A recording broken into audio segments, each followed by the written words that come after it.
first you will not marry, but then you will sneak out at all hours of the night, and bad enough to reject one husband, but all.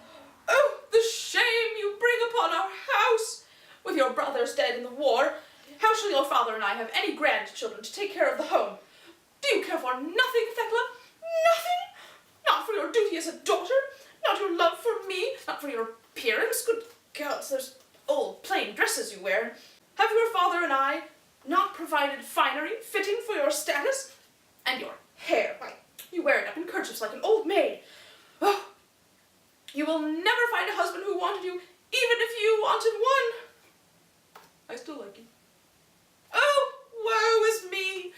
Pay for all those years of nursemaids, and this is the thanks you give me. Mother. Mother! Cease your prattle. I do not wish to marry. That is final. You may give up your entreaties. They will only frustrate us both. Thekla! I will not tolerate such insolence from you. I have hesitated to get the law involved, but you are of age, and it is a criminal offense for a woman to reject her family and her husband.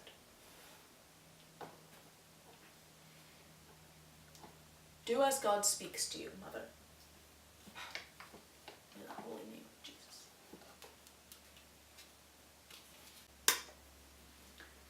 The next morning, all of Iconium went to hear the trial of Paul, the visitor from Antioch.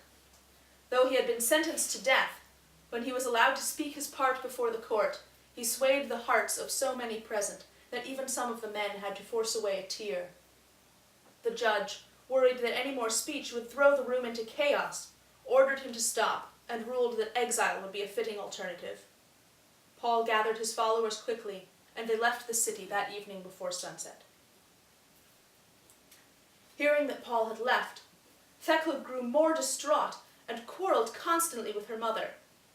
Finally, her mother brought her before the court and charged that she had disowned her parents, punishable by burning at the stake. Her father and her mother's servants testified that it was true, and she was sentenced to be burned.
Thekla looked at her hands, which were shaking faintly with a fear she felt she could not control. No, she said to herself determinedly.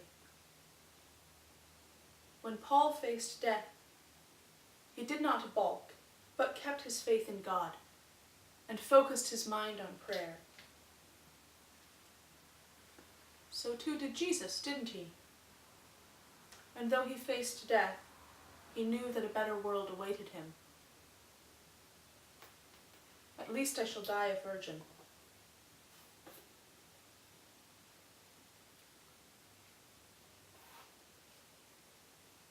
So it was that even as they carried her to the pyre, Thekla lifted up her eyes and her hands in prayer, calling always upon the beauty, the wonder, and the grace of God.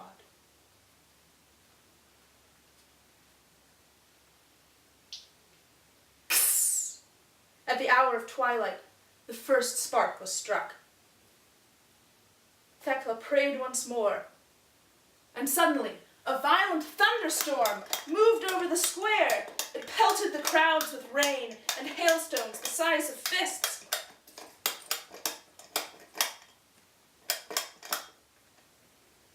The fire extinguished, Thekla continued her prayers, now of thanksgiving, even as the people around her fled and her clothing became drenched and heavy.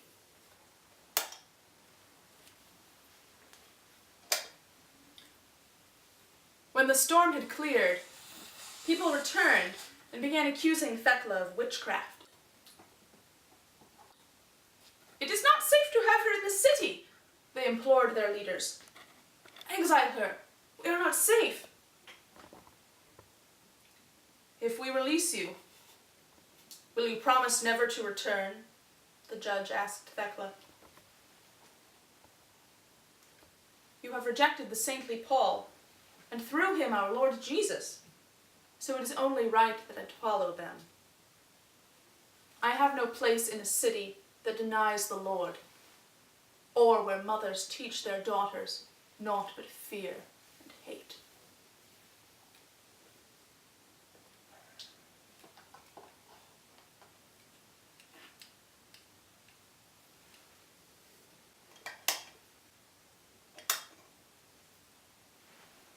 So Thekla left and reached a city by nightfall.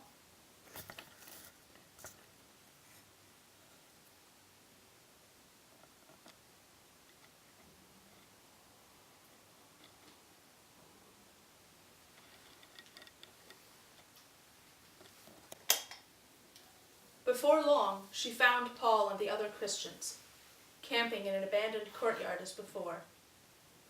She shared her story with them, and Paul, recognizing her, praised her faith and courage, and invited her to live with them.